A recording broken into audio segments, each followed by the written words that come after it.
What's going on, you guys? It's your huggable hipster here, and welcome back to today's TeaTalk, where we got some juicy topics, all in the realm of gaming. I don't have too many topics for YouTube. If I find any YouTube news related topics, they'll be down in the description below per usual, but there weren't too many that I felt like, oh, I really need to talk about this today. So first up in gaming news, I'm actually really shocked about this one topic that I was looking up for today, and I wanted to see if there was anything new on Google Stadia, because as you all know, it is the latest in gaming. Whenever people are asking, oh, what's new in gaming, we're talking about Google Stadia, because it's supposed to be something that's revolutionary, right? Well, guess again. It states here in the article that I read that Google Stadia games reportedly won't be cheaper than PS4 or Xbox One games. It continues on the article to say that you'll need a speedy internet connection to use Google Stadia's game streaming service when it launches in November, but that doesn't mean that the games will be cheaper. Stadia boss Phil Harrison reportedly revealed that they'll cost the same as counterparts on PlayStation 4 and Xbox One. He actually stated that, "I don't know why it would be cheaper," he told Eurogaming on Thursday. It's a very vague yet blunt statement to say, I don't know why they would be cheaper.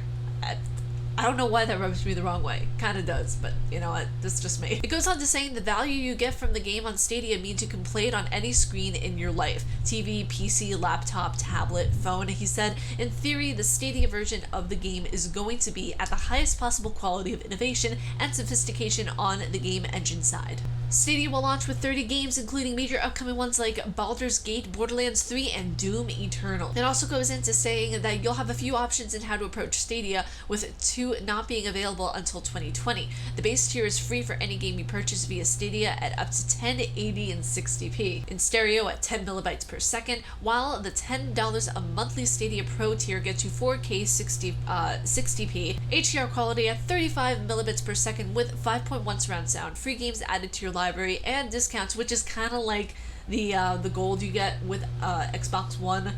I kind of feel like that's the same thing. It's kind of weird how all of these are doing subscription services, which when you think about it is really, really cool if you have the cash to blow for subscription services, but for the person who's trying to save money, like myself, like many other people. And this subscription service, by the way, is a little more than a Netflix subscription service, which is $9.85 a month, I believe. You can also pre-order Stadia controller on its own for $69 now, but that's mostly for people who jumped in the Founders Edition or will have access via a Buddy Pass. So it looks to me like this isn't going to be different from anything else we've experienced with any other console, except it's going to be Google who's doing it. Xbox has done it, PS4 has done it, now Google is doing it, and they're kind of like the Apple of the gaming niche, if you want to even put it that way, because you look at this and it's kind of like, oh, if I already have an Xbox, why would I pay more for Google Stadia? Which, this is going to be very interesting to see how this plays out, because this is kind of like a weird analogy, but an analogy nonetheless. Google Stadia is like the hipster, the new kid on the block, where we have the Switch, we have the PS4, PS5, Xbox Scarlet, and this basically is showing us what the market will bear. You have something here which is going to be $10 a month. Like I said before, a little more than a Netflix subscription service.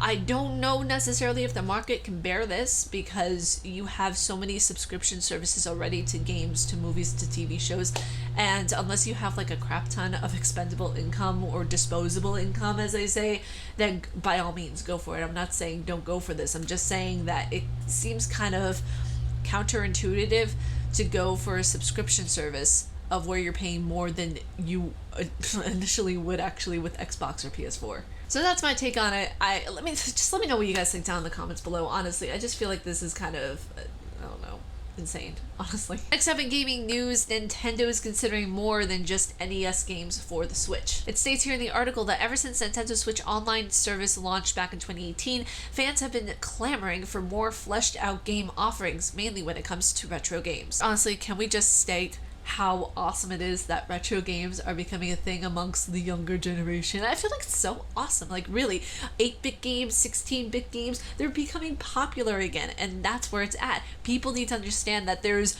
more to a game than just the graphics. There is the story and the way it flows, and that is just awesome that kids are seeing that today. As reported by Nintendo Life, Nintendo president Shuntaro Furukawa excuse me if I'm pronouncing that wrong, confirmed that the shareholders that the company was considering offering more Nintendo Entertainment System's NES games on its platform.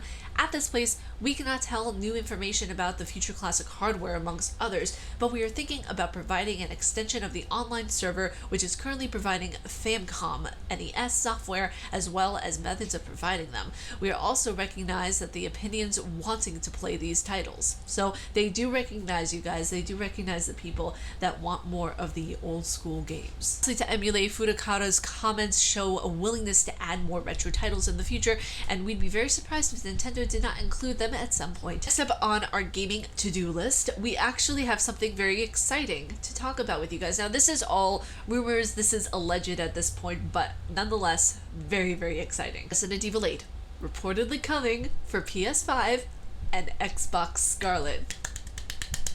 I'm so excited.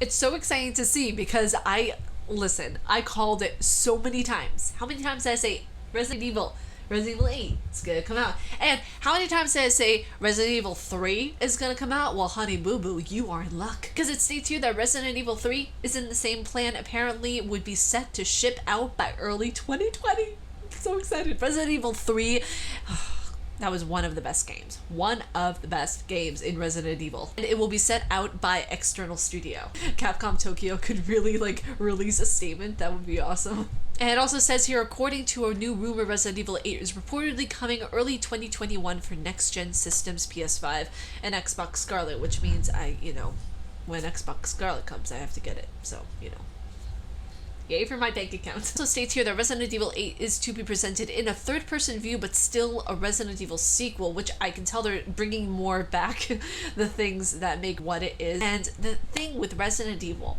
that I love is that they keep a consistent storyline. Now, as we saw in Resident Evil 7, they brought Chris Redfield back into the game, and I feel like they might do the exact same thing, or with older characters. Please let there be a Rebecca Chambers. I want Rebecca Chambers and Billy back. Is that too much to ask? There's a lot more in this article that I would be able to go over, but this video would be like an hour long if I were to do so.